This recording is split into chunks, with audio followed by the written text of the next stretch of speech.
In this video, I will show you where to find the cron and crontab logs in Ubuntu.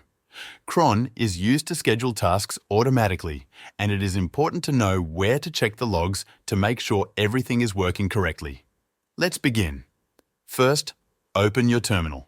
You can press Ctrl, Alt and T on your keyboard. Now we will look at the system log file. This file contains information about many things, including cronjobs. To check cron-related logs, type this command: grep space cron space /var/log/syslog. This command will show only the lines related to cron from the syslog file. You should now see a list of messages. These messages tell you when a cron job started, who ran it, and whether it ran successfully or not. If your cron job is not working, checking here can help you find out why. Sometimes you may want to watch the cron logs as they happen. To do that, use this command: tail space -var/log/syslog, then add a pipe symbol, then grep cron. This command will show new cron logs in real time. It is useful for testing your scheduled tasks.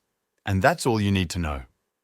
Now you can find and read cron and crontab logs in Ubuntu using the terminal. Thank you for watching this tutorial.